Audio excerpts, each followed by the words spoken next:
नमस्कार, मैं हूं आपका दोस्त विजय विद्रोही। आप मुझसे जुड़ चुके हैं, इसके लिए आप सबका तहे दिल से शुक्रिया।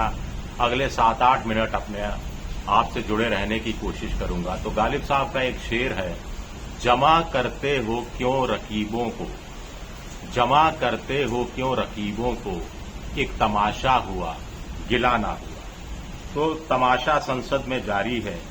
जिन्हें गिला करना चाहिए था वो खामोश है। जिन्हें जनता ने 5 साल के लिए उनके गिले शिकवे दूर करने के लिए सत्ता में पहुंचाया, वो खुद अपना ही रोना रो रहे हैं। और जो अपना रोना रोते रोते थक चुके हैं, वो इतने अमीर हैं, इतने प्रभावशाली हैं कि उन्होंने अपनी बिहाफ पे रोने वालों की, रुदाली करने वालों की फौज खड़ी कर दी है, उनको किराए पर रख लिया है और संसद में तमाशा चल रहा है। एक तरफ सेनापति खुद सामने खड़े हैं तो दूसरी तरफ प्यादे हो हल्ला मचा रहे हैं और सेनापति अपने बंकरों में छुपे बैठे हैं। प्यादे अपने उस सेनापति को बचाने में लगे हैं जिसे कायदे से खुद लीड फ्रॉम द फ्रंट करना चाहिए था, लेकिन सेनापति मंगल मिलन में मंगल गान गा रहे हैं। अफसोस ये सब संसद परिसर में हो रहा है, सदन के अंदर हो रहा है। ऐसे में एक सवाल उठता है कि संसद का कोई मतलब रह गया है, संसद का कोई अर्थ रह गया है, संसद से जनता बड़ी उम्मीदें करती है या उम्मीदें उनको छोड़ देनी चाहिए।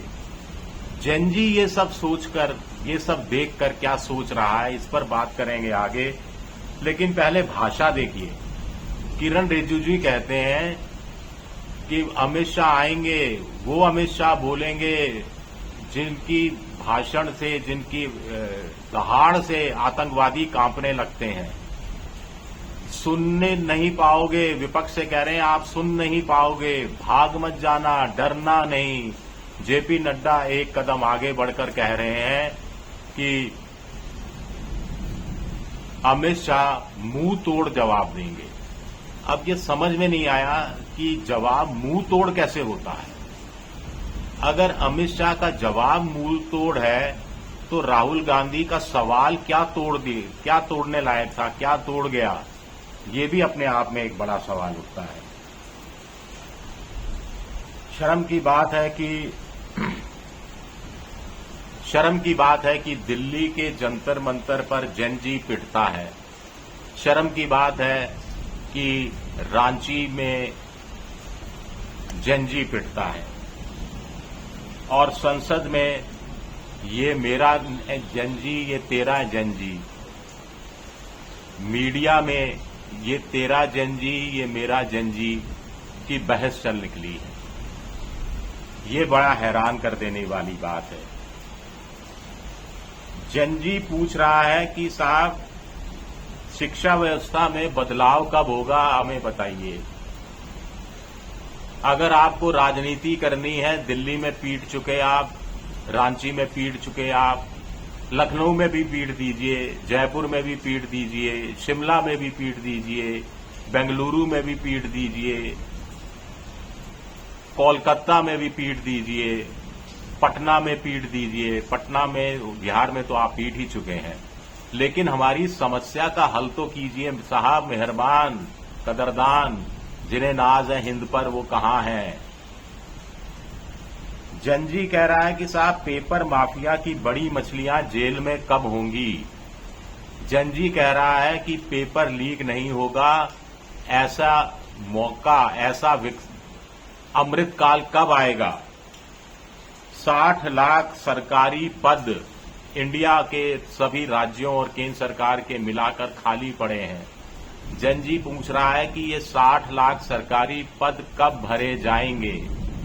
10 लाख पद तो अकेले केंद्र सरकार में खाली पड़े हुए हैं, ये कब भरे जाएंगे। जेनजी ये सवाल पूछ रहा है और जवाब क्या मिल रहा है कि राहुल गांधी माफी मांगो, रांची में आपकी सरकार है और वहां पर लाठीचार्ज हो गया। राहुल गांधी कह रहे हैं कि हम तो आलोचना कर ही चुके भाइयों, चाहे किसी की भी सरकार हो, लाठीचार्ज नहीं होना चाहिए। लेकिन सत्ता पक्ष अड़ गया है कि राहुल गांधी ने जो कहा उनको या तो सुनाई नहीं दिया या सुनाई देने में गलती हो गई। मोहन भागवत कह रहे हैं कि ये जंजी की पीढ़ी है, हमारी पीढ़ी के मुकाबले ज्यादा ईमानदार है, ज्यादा डरती नहीं है, निडर है, ज्यादा सवाल पूछती है, जवाब चाहती है।